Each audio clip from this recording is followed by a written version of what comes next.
हमारा senior leader, central parliamentary board member, Madhya Pradesh ప్రజలందరూ కూడా మామా అని పిలిచే యొక్క మధ్యప్రదేశ్ ముఖ్యమంత్రి శ్రీ శివరాజ్ సింగ్ చౌహాన్ జీ తెలంగాణ కార్యకర్తలకు భరోసా ఇవ్వడానికి వచ్చారు. बोलिए भारत माता की जय। ऐसी हो के केसीआर डरा हुआ तो है, डरा हुआ आदमी ऐसी हरकत करता है, आज हिल जाए। बोलिए भारत माता की। मेरे साथ इस मंच पर विराजमान अत्याचार, अन्याय और आतंक के खिलाफ धर्म युद्ध का जो नेतृत्व कर रहे हैं तेलंगाना में हमारे प्रदेश के अध्यक्ष श्री बंडी संजय जी, एक बार ताली बजा के स्वागत कीजिए और जोर से। भारत माता, भारत माता। पार्टी के राष्ट्रीय महामंत्री, हमारे प्रभारी आदरणीय तरुण चुग जी, उपाध्यक्ष हमारी राष्ट्रीय बहन डी के अरुणा जी, ओबीसी मोर्चा के हमारे नेशनल प्रेसिडेंट आदरणीय के लक्ष्मण जी, हमारे नेता प्रतिपक्ष आदरणीय टी राजा सिंह जी, आदरणीय ई राजेंद्र जी, पूर्व अध्यक्ष हमारे इंद्रसेन रेड्डी जी, वरिष्ठ नेता भारतीय जनता पार्टी के, आदरणीय विवेक जी, जितेंद्र जी, मोहन जी, परमिंदर जी,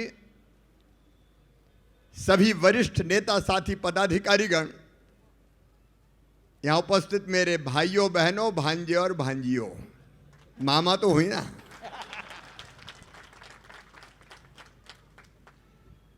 अच्छा, मैं समझता था केसीआर दमदार आदमी, लेकिन वो तो दुमदार निकले। इतना डरा हुआ मुख्यमंत्री मैंने आज तक नहीं देखा। अरे मुख्यमंत्री अगर कोई होता है, जनता, सरकारी कर्मचारी या विपक्ष का नेता, विपक्ष की पार्टी का अध्यक्ष कोई बात उठाता है तो जवाब देता है, लेकिन ये तो इतना डरा हुआ है कि हमारे अध्यक्ष को जेल में डाल देता है। ये कायर आदमी करता है, डरा हुआ आदमी करता है। आपको पता है जब कृष्ण कन्हैया का जन्म हुआ, अच्छा संजय जी जेल में चिंता क्या है, कन्हैया भी जेल में ही जन्मे थे यार। जेल तो जाते ही अत्याचार अन्याय को खत्म करने वाले। जब कृष्ण का जेल में जन्म हुआ और गोकुल में जनता को साथ लेकर उनने अन्याय का विरोध किया तो कंस डर गया। एक नहीं कई राक्षस भेजे कृष्ण को मारने के लिए, लेकिन अंततः कृष्ण मथुरा पहुंचे और कंस को मार दिया, कंस का वध कर दिया। डरा हुआ कंस, कृष्ण को मार दो नहीं तो मेरा क्या होगा। डरा हुआ केसीआर, मेरा क्या होगा। अरे हुजूराबाद में हुजूर हार गए तो हवाई निकल गई। ये जमीनी वास्तविकता को स्वीकार नहीं कर पा रहे। और सुन लो केसीआर, मैं मध्य प्रदेश का मुख्यमंत्री शिवराज सिंह चौहान आज हैदराबाद तेलंगाना की इस पवित्र धरती पर आया हूं और अपने राष्ट्रीय अध्यक्ष के पार्टी के आदेश से ये कहने आया हूं कि जब तक तेरे अत्याचार, अन्याय, पाप और भ्रष्टाचार की लंका को जला के राख नहीं कर देते तब तक चैन की सांस नहीं लेंगे। तुम क्या समझते हो भारतीय जनता पार्टी के कार्यकर्ताओं पर लाठियां चला दोगे और हम दब के चुप बैठ जाएंगे? केसीआर, हम बिरयानी नहीं है जो खा जाओ, पेट फाड़ के बाहर निकलेंगे। और जब तक तेरी सरकार गिरा के धूल में नहीं मिला देते, अब हम चैन की सांस नहीं लेंगे। अरे हम तो बरसों से लड़ते रहे। हमारे पहले राष्ट्रीय अध्यक्ष डॉक्टर श्यामा प्रसाद मुखर्जी, एक देश में दो निशान, दो विधान, दो प्रधान नहीं चलेंगे, उनने कहा और मोदी जी ने करके दिखा दिया। कश्मीर से धारा 370 समाप्त हो गई। हम तो लड़ते रहे बरसों से। रामलला हम आएंगे, मंदिर वहीं बनाएंगे। तो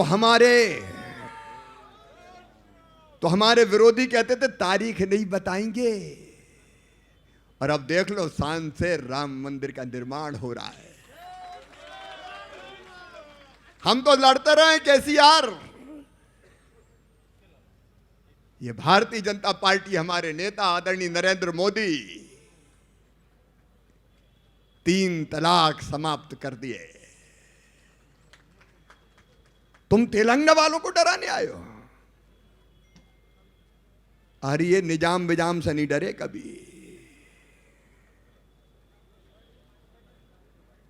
उखाड़ के फेंक दिया। हम विदेशी आक्रांताओं से नहीं डरे। तो तुम किस खेत की मूली हो?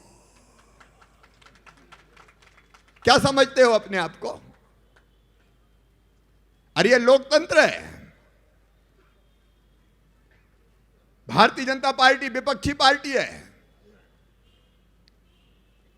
अच्छा, बाकी का तो कहीं अतः ही पता नहीं है। अब अकेली भारतीय जनता पार्टी। हमारे यहां जब प्रधानमंत्री आते थे तो कांग्रेस के भी आते थे, तो हम उनका पूरा इंतजाम करते थे।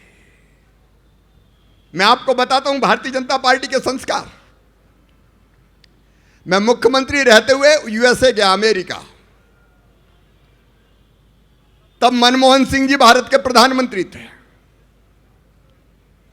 मुझे वहां के एक पत्रकार ने पूछा कि आपके प्रधानमंत्री अंडर अचीवर है, मनमोहन सिंह अंडर अचीवर। मेरा उत्तर था कांग्रेस के नहीं, भारत के प्रधानमंत्री है, और भारत का प्रधानमंत्री कभी अंडर अचीवर नहीं हो सकता। वो हमारा गर्व है। ये मैंने जवाब दिया था। लेकिन इन लोगों को क्या हो गया है? मैडम सोनिया गांधी भी इतनी घबरा गई कि मैदान में मुकाबला नहीं होता तो प्रधानमंत्री की जिंदगी संकट में डाल दो, राष्ट्र की सुरक्षा से खिलवाड़ कर दो। कभी हुआ हिंदुस्तान के इतिहास में ऐसा? डीजीपी साथ नहीं, सीएस साथ नहीं, मुख्यमंत्री साथ नहीं। एक फ्लाईओवर पे 20 मिनट तक जैसी परिस्थिति में पंजाब की सरकार ने प्रधानमंत्री जी को रखा, वो तो हिंदुस्तान की करोड़ों करोड़ जनता का आशीर्वाद और दुआएं थी। मोदी जी का बाल वाका नहीं हो सकता। लेकिन क्या ये राजनीति है? यहां केसीआर इस तरह की हरकत करते हैं। केसीआर, पहले जवाब दो,